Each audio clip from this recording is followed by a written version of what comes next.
Monty, don't go in yet. Down the side. We've got to wait to be introduced by the chairman. Yeah. Yes, you have it.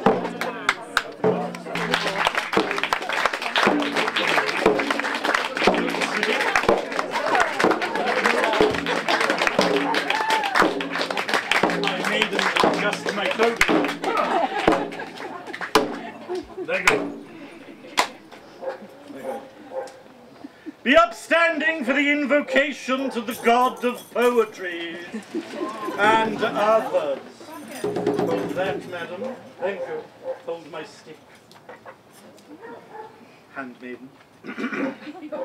Hear us, O Apollo! Spare us, from poets that are po-face, that chatter the same old tired tropes when they've trapped us at their poetry readings. Who cares if Oedipus threw a wobbler over Mommy Dearest, or if Icarus, on his rickety contraption, took a header into the Aegean? We still have to stub toes, kicking for sandals beneath our bed.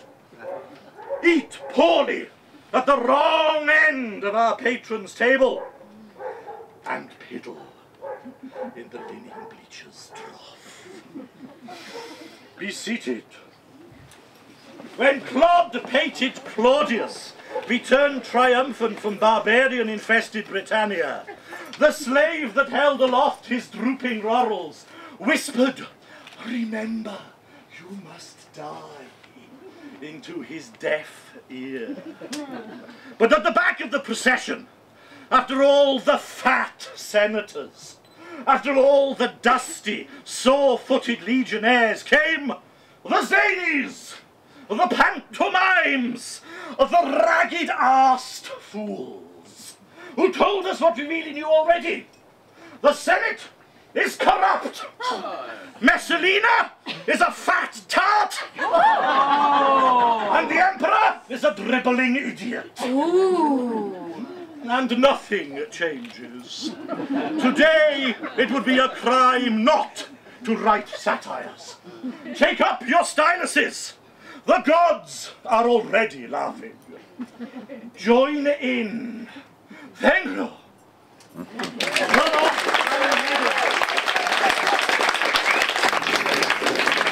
Thank you very much. Exit.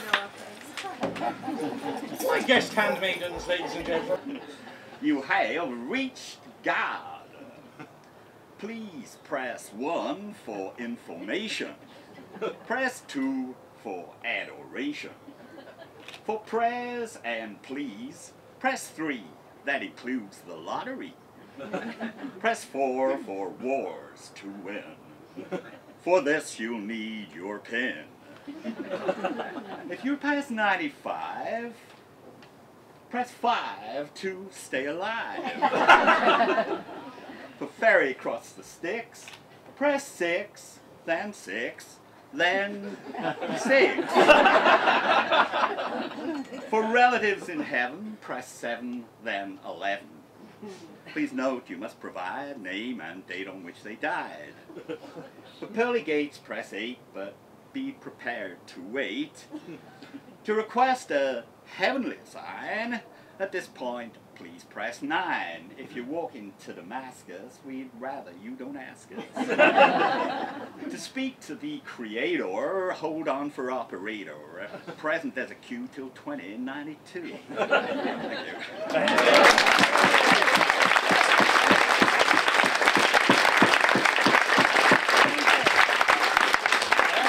Thank you. And next victim before the altar, Jan Baker. Well,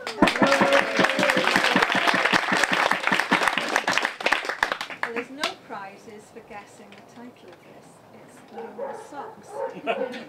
I grew up in the 50s in the Bulge after the war, with polio and whooping cough and fevers by the score, with sugar-coated petticoats worn under cotton frocks, and beneath our shiny, pointy shoes, we all wore luminous socks. Without the pill, we married young to men we hardly knew, or ones we'd known since babies and we promised to be true. Those promises have faded, and with time have hit the rocks. But somewhere under layers of dross is a pair of luminous socks. When Elvis sang of wooden hearts and Love Me Tender Do, he signed up for the army and joined that valiant crew. In uniform and blue suede shoes, he combed his jet black locks, then gave the girls a sneaky peek of his lime green luminous socks. Grace Kelly married Rainier in 1956, a prince and film star people said would surely never mix. She wore a gown of silk and lace and nodded to the flocks of subjects, careful not to show her acid pink luminous socks. Those days are past, and now I sit and watch my set-top box, plug in my iPad and PC, link up their super docs. But as I sit here thinking that life's one great paradox, beneath my well-worn dressing gown, I'm wearing luminous socks.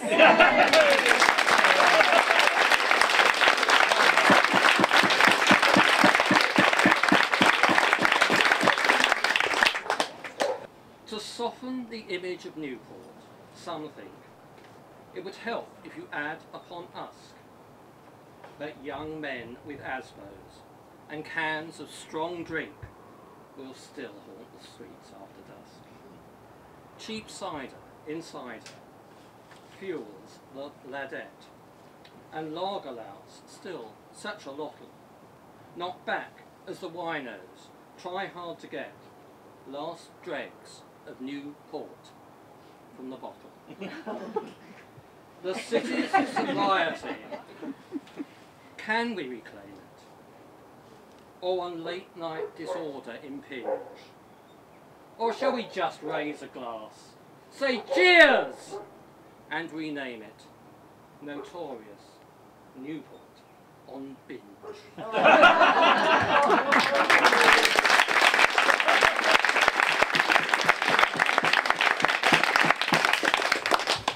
Language is a puzzle to me. It's the plurals that do it every time, you see. If one mouse and his brother are known as mice, then why don't two houses just become heis? A sprout has its plural, you wouldn't call two sprite, and only certain classes would call two trout trite. A moose is still a moose, even when he's with a friend. But a goose and his pal are geese to the end. Trousers are trousers unless they have one leg. But sheep staying sheep, what's this I beg?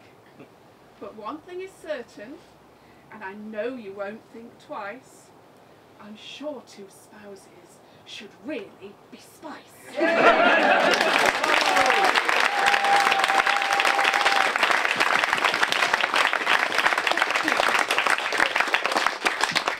Very much. And now for a musical interlude while our judges cogitate. Could you please welcome to the instruments Dawson and Banks.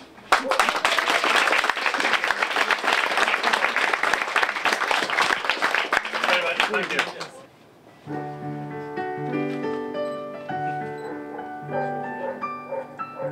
Please stop me if I start to get old, if I start to dress according to the weather. Tell me if I'm blindly doing something that I'm told by some patronising middle-aged receptionist called Heather. And if you find they've got to know me and the doctors, please give me immediate advice. Always tell me if I start to say the same thing twice. Let me know the day that I start talking loud in pubs, or start to make a loud noise when I'm drinking. Tell me if I've started keeping empty margarine tubs, or reading the papers to find out what I'm thinking. And if I smell of anything, and by this I mean absolutely anything at all, that isn't nice. Always tell me if I start to say the same things twice.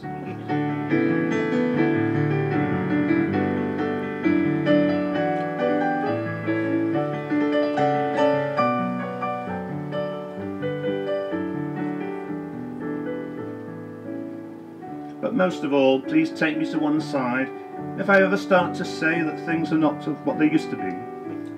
That the jokes are not as funny now, the kids are not as clever. There was once a time when you were more in love with me. Help me feel the same, but don't care if I don't. Tell me if I say the same things twice. And also tell me if I start to say the same things.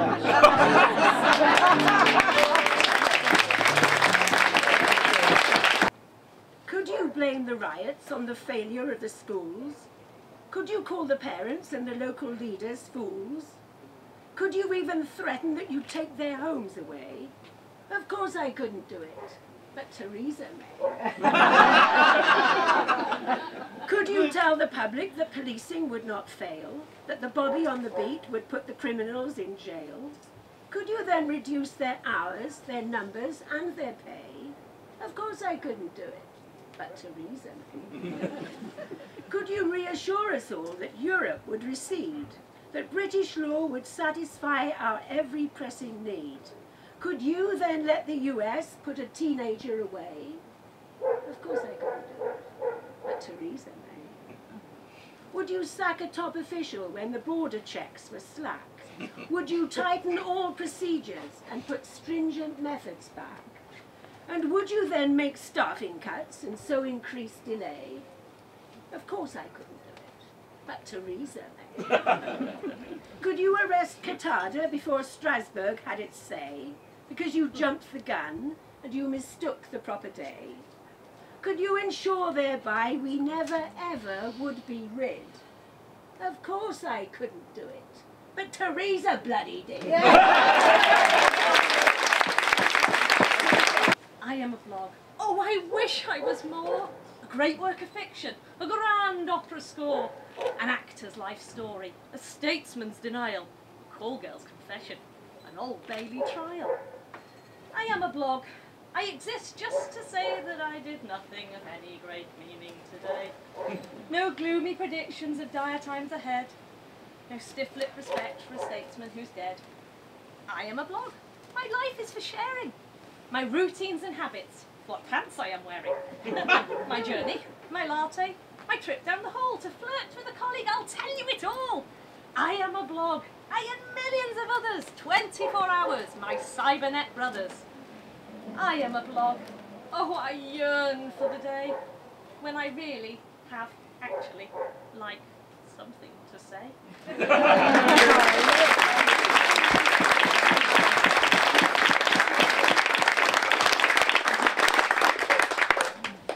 Mr. Bernard Pearson, please.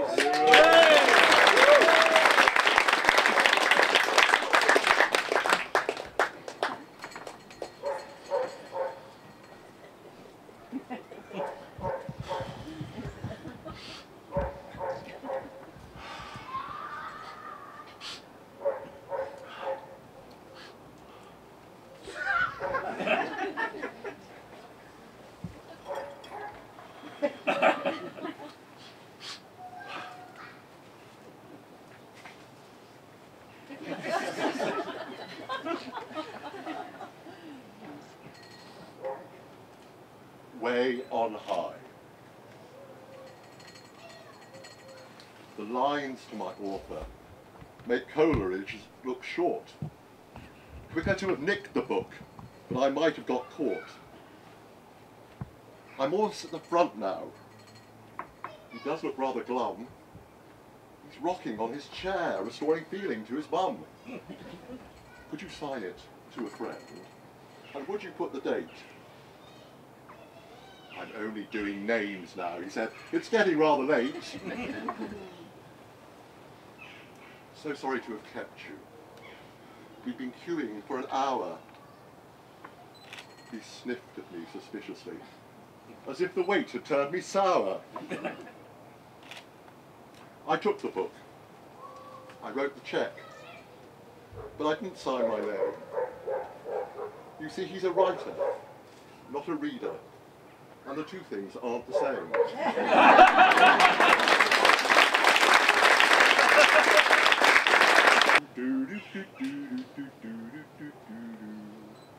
Fräulein Maria reveals when she sings only a few of her favourite things. Is the tip of the iceberg all she admits? Has she carefully censored the spicier bits? Years of compliance and cloistered repression could lead a young novice to yearn for transgression. We might well suspect that those items unlisted are blasphemous, bawdy, immoral, or twisted. Now noodles and strudels and raindrops on roses may signify more than at first one supposes. What do you think Dr. Freud and his cronies would make of those wild geese and cream-coloured ponies? Capitaine Von Trapp cannot wait to be told just what those brown paper packages hold. And what's with the blue satin sashes and things? Is it somebody's wish to be tied up with string? Well, the wedding day dawns and the two tie the knot, then it's back to the Schloss to proceed with the plot. Together at last with a bottle of schnapps, having safely tucked in all those little Von Trapps. But what if so late in the day it emerges the couple possess incompatible urges? Will she turn out irredeemably chaste, or boldly unveil truly Catholic taste? So wish them good luck as these diffident souls prepare to enact their connubial roles. Now hush, Julie Andrews is climbing the stairs, and Christopher Plummer is saying his prayers.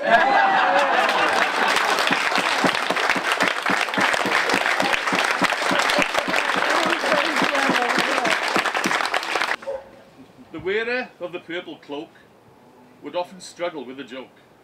Maximus Aurelius Quintus Fabius walked into a bar, proved a syllable too far. For empire builders fighting goals with huge ballistas, flinging balls at Conan the barbarian.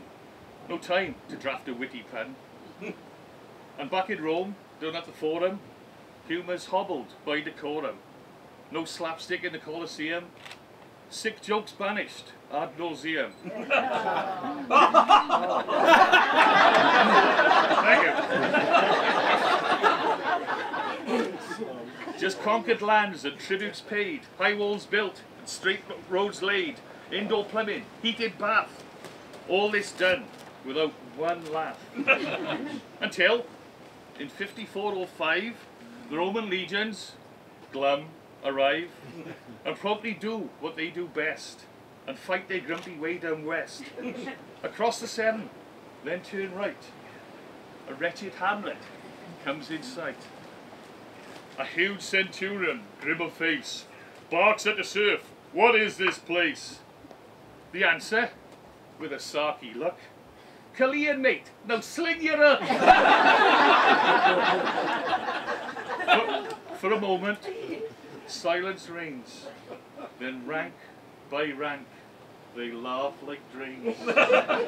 Losing up, losing all, their Latin bluster, doubled up in Isca Augusta.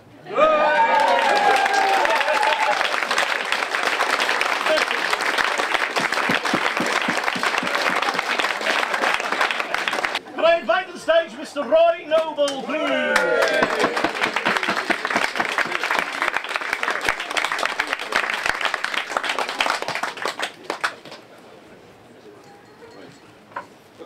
Ladies and gentlemen, you know what I'm going to say, that it was extraordinarily difficult. However, I did use the word incorrectly a little earlier, but then I put it back into context of the word unanimous.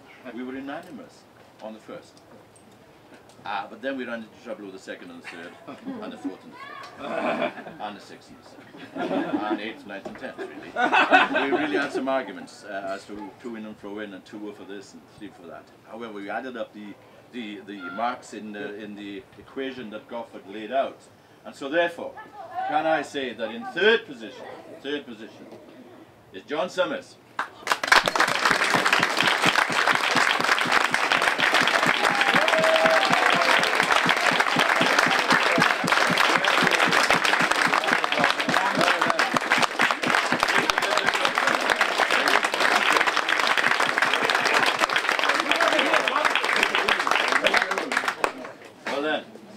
get that in Lloyd's on Monday.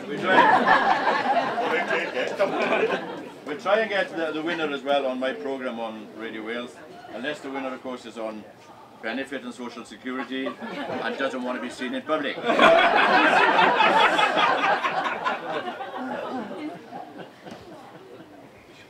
We had that once, you know, on a documentary on television, where every Tuesday night they were showing people, the opening scenes were people walking up Queen Street in Cardiff, and 10 minutes after the first programme, somebody rang up and said, I wonder if you would change that beginning. He said, why is that? Well, I'm walking up there with somebody else's wife, I am.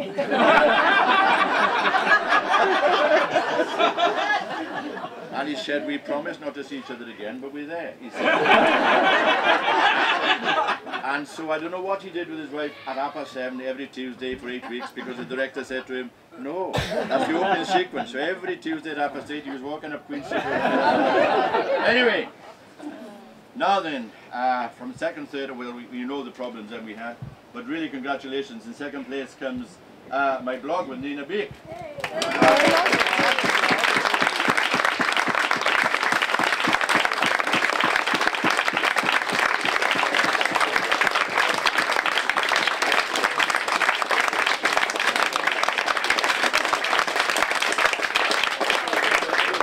Try to mix it with delivery and poetic merit, and also the humour in it as well.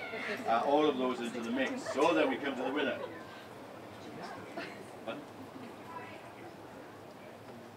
And the winner is, and we were unanimous on this actually, because it was very close between second, third, fourth, fifth, sixth. It really was. But the winner is, with Sound of Music, Mike Greener.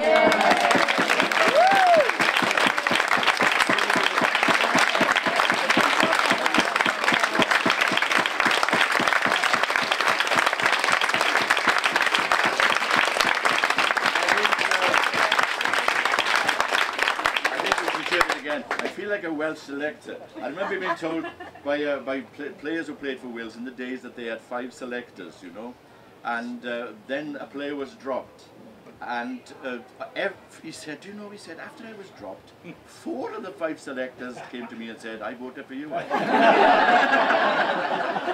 congratulations, and it'll be our pleasure to hear it again. Thank you very much.